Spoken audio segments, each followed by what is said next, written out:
Broadly speaking, as socialists, we're in favour of democracy and electoral processes. Our goal of an emancipated future is contingent on ultimately the vast majority of people having an equal say in affairs. Organising towards that future, socialists attempt to implement democratic decision-making processes. Numerous examples of such are described in the ISO's constitution and are present at this very hui. So for now, our organisation is small enough that we've attempted to bring every member from across Aotearoa to our hui-ā-tau, this annual conference, to participate in democratic decision-making. Presence at this hui allows each member a vote on motions that might alter our constitution, on motions that determine our political priorities or messaging for the subsequent year, and then the election of a coordinating committee and appeals committee. The coordinating committee serves as some degree of democratic centralism, as we've just been discussing.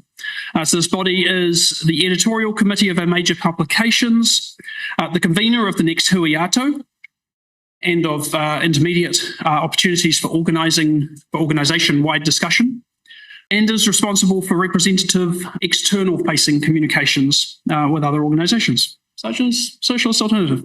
The Appeals Committee, also elected in this hui-ā-tau, provides a centralised safety net for the branch's dispute and disciplinary processes.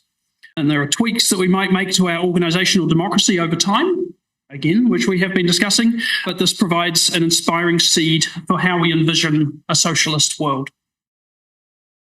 I could actually wrap up there, right? The socialist approach to elections, there we go.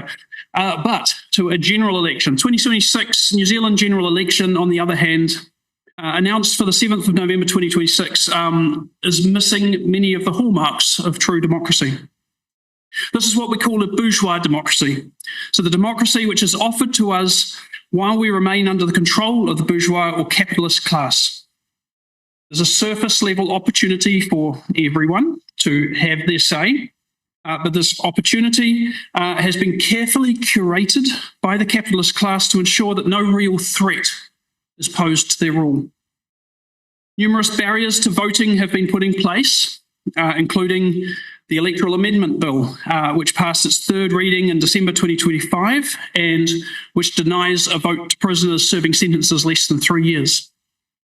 Existing provisions in the Electoral Act 1993, which already denied a vote to prisoners serving sentences longer than 3 years. System errors that result in the removal of people from the electoral roll. And other electoral amendment bill changes which reduce enrolment flexibility in the period before an election. So all that's to say nothing of the limited political options. So New Zealand's current party options arguably ranging from far-right capitalism to gentler green capitalism. There's a massive imbalance of party funding, with coalition partners National, ACT and New Zealand First raising twice as much between them in 2023 as did Labour, the Green Party and Te Pāti Māori combined. 16.6 million versus 8.3 million. Then the bourgeois media plays a role in reporting business confidence, threats of social policies to the economy, and so forth, sowing doubt amongst left-leaning voters and making the further right parties seem to be a sensible option. So this electoral system is designed to ensure the continuation of our own oppression, while placating us with sufficient illusion of empowered choice. Not uncommonly, the response of the disillusioned is to opt out of voting altogether. In the 2023 general election, 22% of enrolled voters, so that's over 800,000 people, didn't cast a vote. An estimated further 500,000 people are eligible to enrol, but are not enrolled to vote. So roughly, adding those together, around 1.3 million people, or a third of the eligible population, would not cast a vote if those figures all hold in the coming election. So what's the socialist to do? So thus far I've laid out the problem, but we're not just here to examine problems with disinterest or simply to whinge about those problems. Our analysis should always be a means to bring us towards decisions and useful action. So I tried to brainstorm a quick, certainly non-exhaustive list of some possible responses on a bullet-pointed spectrum, if you'll hear me out. These are posed as questions to this conference. Do we opt out because of a nihilistic realization that there's no point in involvement? On principle, as a tactic? Do we try to undermine the process, demonstrate outside polling booths? Do we make a call against a party or parties? How much effort or resource do we put into a campaign against them? Do we make a call for support of a party or parties? How much effort or resource do we put into a campaign in support of them? Do we mobilise in support of a particular party? Do we stand our own party for election as the ISO alone or in a combined formation with other groups? So decisions on at least some aspects of our response will come tomorrow when we discuss various motions which intersect with some of those ideas. For the remainder of my time as introducer of this session, I'd like to offer up some considerations on some particular aspects of those ideas ahead of our discussion. I think I've broken this into, 3 sections. Number 1, against nihilism, against dogmatism, and against accelerationism. I argue that the outcomes of bourgeois elections nonetheless matter. The system might be rigged, but it's not a game. The sustained and frankly horrifyingly effective attacks on the working class by the current coalition government have been a setback in many ways.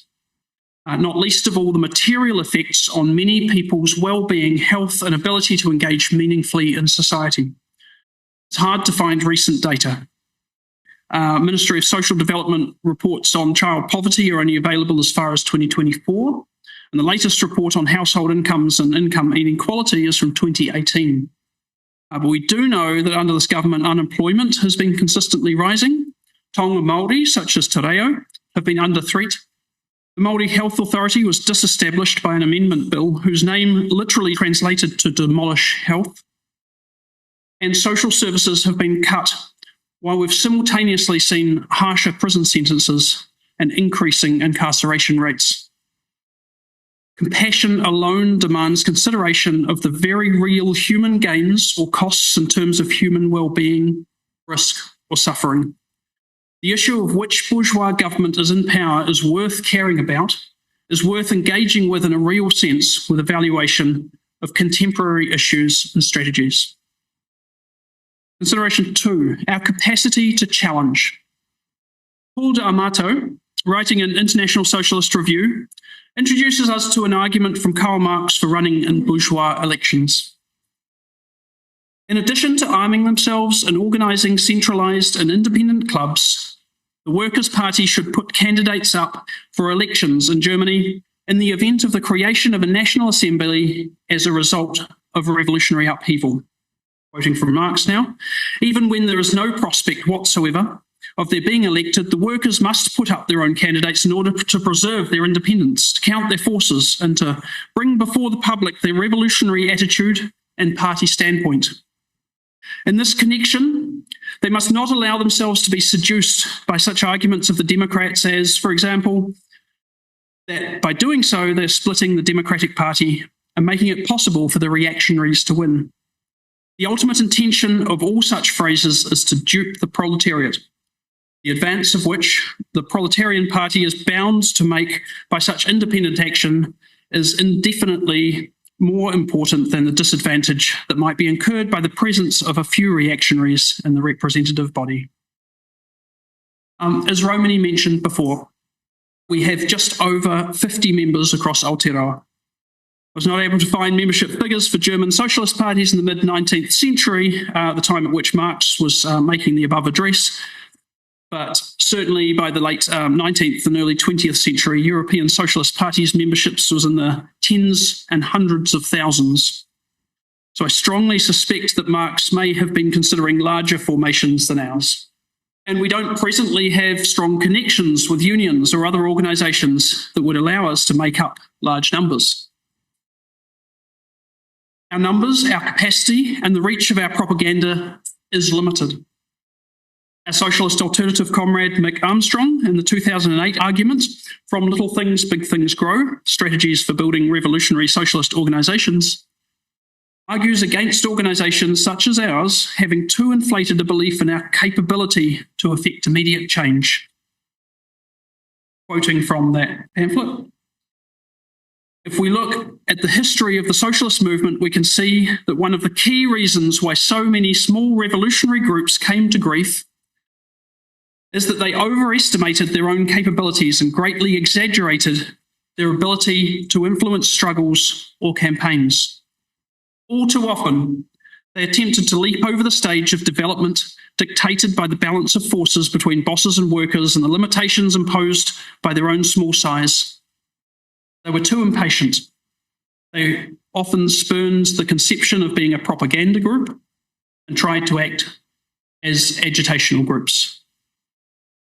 So we should be realistic about our ability to stand up candidates or a party, and we should be patient. The efforts of the Victorian Socialists, now expanded to be the Australian Socialists, are admirable in terms of bringing socialist ideas to people's front doors and social media feeds.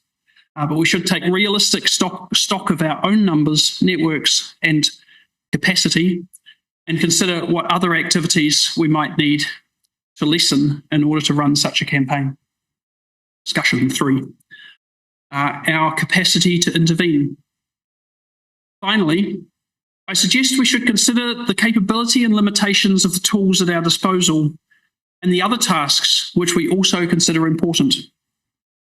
Whatever the decision we reach on a line for the upcoming general election, how many people do we think we will sway to our side with that line? Do we expect to affect the election outcome?